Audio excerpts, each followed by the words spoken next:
MTV news Kannada ವಾಹಿನಿಗೆ ಸ್ವಾಗತ. ಸುರಪುರ ತಾಲೂಕಿನ ವಿವಿಧ ಕಡೆಯಲ್ಲಿ ಅಕ್ರಮ ಮರಳು ಗಣಿಗಾರಿಕೆ ಎಗ್ಗೆಲ್ಲದೆ ನಡೀತಾ ಇದ್ದು, ಕೂಡಲೇ ಅದನ್ನು ತಡೆಯುವಂತೆ ಕರ್ನಾಟಕ ರಕ್ಷಣಾ ವೇದಿಕೆ ಕನ್ನಡಿಗರ ಸಾರಥ್ಯದಲ್ಲಿ ಸಂಘಟನೆಯಿಂದ ತಹಸೀಲ್ದಾರ್ ಅವರಿಗೆ ಒತ್ತಾಯಿಸಲಾಗಿದೆ. ಈ ಸಂದರ್ಭದಲ್ಲಿ ಸಂಘಟನೆಯ ಕಲ್ಯಾಣ ಕರ್ನಾಟಕ ಘಟಕದ ಅಧ್ಯಕ್ಷ ಶಿವಮೊನ್ನಯ್ಯ ಎಲ್ಡಿ ನಾಯ್ಕ ಮಾತನಾಡಿ, ತಾಲೂಕಿನ ಶೆಳ್ಳಗಿ, ಮುಷ್ಟಹಳ್ಳಿ, ಹೆಮ್ಮಡಗಿ, ಚೌಡೇಶ್ವರಿ ಹಾಳ, ಹೆಮನೂರ, ಕರ್ನಾಳ ಸೇರಿ ಅನೇಕ ಗ್ರಾಮಗಳ ಬಳಿಯಲ್ಲಿನ ಕೃಷ್ಣಾ ನದಿಯಿಂದ ಹಗಲು ರಾತ್ರಿ ಎನ್ನದೆ ಹಿಟಾಚಿ ಯಂತ್ರಗಳ ಬಳಸಿ ಮರಳು ತೆಗೆದು ಟಿಪ್ಪರ್ಗಳ ಮೂಲಕ ಬೇರೆ ಕಡೆಗೆ ಸಾಗಾಟ ಮಾಡ್ತಾ ಇದ್ದು, ಈ ಅಕ್ರಮ ಮರಳು ಸಾಗಾಟದಿಂದಾಗಿ ಸರ್ಕಾರಕ್ಕೆ ಕೋಟ್ಯಾಂತರ ರೂಪಾಯಿ ನಷ್ಟ ಮಾಡಲಾಗ್ತಾ ಇದೆ.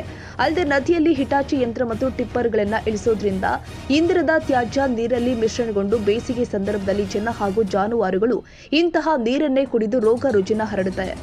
ಅಲ್ಲದೆ ಅಕ್ರಮವಾಗಿ ಭಾರಿ ಪ್ರಮಾಣದಲ್ಲಿ ಮರಳು ತೆಗೆಯೋದ್ರಿಂದ ಅಂತರ್ಜಲ ಬತ್ತಿ ಹೋಗಿ ಕೃಷ್ಣಾ ನದಿ ದಡದ ಗ್ರಾಮದಲ್ಲಿ ಕೊಳವೆ ಬಾವಿಗಳಲ್ಲಿ ನೀರು ಕೂಡ ಬರದೆ ಜನ ಪರದಾಡುವಂತಹ ಸ್ಥಿತಿ ಉಂಟಾಗುತ್ತೆ.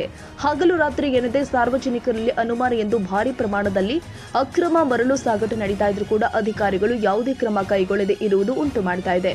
ಆದ್ದರಿಂದ ಕೂಡಲೇ ಅಕ್ರಮ ಮರಳು ಗಣಿಗಾರಿಕೆ ತಡೆಯದಿದ್ದಲ್ಲಿ ನಮ್ಮ ಸಂಘಟನೆಯಿಂದ ಉಗ್ರ ಪ್ರತಿಭಟನೆ ಮಾಡಲಾಗುತ್ತೆ ಅಂತ ಎಚ್ಚರಿಸಿದ್ರು. ನಂತರ ತಹಸೀಲ್ದಾರ್ ಹುಸೇನ್ ಸಾಬ್ ಸರ್ಕವಸ್ ಅವರಿಗೆ ಮನವಿ ಸಲ್ಲಿಸಿದ್ರು. ಮಾನ್ಯ ತಾಲೂಕು ದಂಡಾಧಿಕಾರಿಗಳಲ್ಲಿ ಮನವಿ ಮಾಡಿಕೊಡೋದೇನೆಂದರೆ, ಸುರಪುರ ತಾಲೂಕಿನ ಶೆಳ್ಳಗಿ, ಮುಷ್ಟಹಳ್ಳಿ, ಚೌಡೇಶ್ವರ, ಹೆಮ್ಮಡಗಿ ಹಾಗೂ ಕರ್ನಾಳ ಗ್ರಾಮಗಳಲ್ಲಿ ಕೃಷ್ಣಾ ನದಿಗೆ ಸುಮಾರು ವರ್ಷಗಳಿಂದ ಸತತವಾಗಿ ರಾತ್ರಿ ಹಗಲನ್ನದೇ ದೊಡ್ಡ ದೊಡ್ಡ ಇಂಟೆಕ್ಸ್ಗಳ ಮುಖಾಂತರ ಮರಳು ಸಾಗಾಣಿಕೆ ನಡೀತಿದ್ದು, ಕೂಡಲೇ ತಡೆ ಹಿಡಿಬೇಕಂತ ಈ ಮೂಲಕ ಮನವಿ ಮಾಡಕೊಳ್ತೀವಿ. ಯಾಕಂದ್ರೆ ಸುತ್ತಮುತ್ತಲ 10 ಕಿಲೋಮೀಟರ್ ವ್ಯಾಪ್ತಿಯಲ್ಲಿ ಯಾವುದೇ ಬೋರ್ವೆಲ್ ಕೊಡೋದ್ರ ನೀರು ಬರ್ತಾ ಇಲ್ಲ. ಹಾಗೂ ವಿಟೇಜ್ಗಳು ಟಿಪ್ಪರ್ಗಳು ಓಡಾಟದಿಂದ ರೈತರ ಜಮೀನುಗಳಲ್ಲಿ ಯಾವುದೇ ಬೆಳೆ ಬರ್ತಿಲ್ಲ.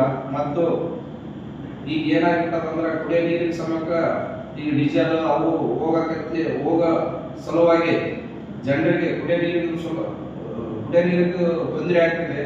ಅದಕ್ಕೆ ಇದನ್ನೆಲ್ಲ ಎತ್ತಿಗೆಸಿಂದ ಈಗಾಗಲೇ ಮಾನ್ಯ SP ಅವರು ನಿಮ್ಮ ಮುಖಾಂತರ ಈಗೇನು ಒಂದು ಮಾಡಿದ್ರೆ ಅದು ಕಂಟಿನ್ಯೂ ಬಂದಿರ್ಬೇಕು. 1-2 ದಿನ ಬಂದಾಗೋದು, ಮತ್ತೆ 4 ದಿನ ಚಾಲು ಆಗೋದು, ರಾತ್ರಿ ಹೊಡೆಯೋದು, ರಾತ್ರಿ 1 ಗಂಟೆಯಿಂದ 2 ಗಂಟೆಯಿಂದ ಹೇಗೆ ಹೊಡೆಯಕತ್ತಾರೆ. ಯಾಕಂದ್ರೆ ಈಗ SP ಸಾಹೇಬ್ ಬಂದಲ್ಲಿಂದ ಸ್ವಲ್ಪ ಭಾಳ ಕಡಿಮೆ ಆಗದ, ನೀವು ಬಂದಲ್ಲಿಂದ ಸ್ವಲ್ಪ ಮರಳಿಂದ ಭಾಳ ಕಡಿಮೆ ಆಗದ.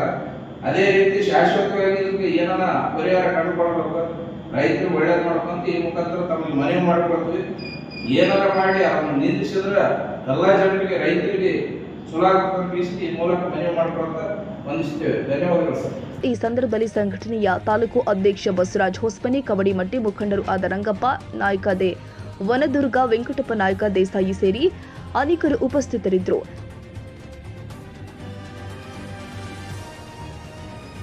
ತಾಜಾ ಸುದ್ದಿಗಾಗಿ ಎಂಟಿವಿ ನ್ಯೂಸ್ 24x7ಗೆ ಸಬ್ಸ್ಕ್ರೈಬ್ ಮಾಡಿ ಮತ್ತು ಬೆಲ್ ಐಕಾನ್ ಅನ್ನು ಒತ್ತಿ. ತಪ್ಪದೇ ಲಿಂಕ್ ಶೇರ್ ಮಾಡಿ.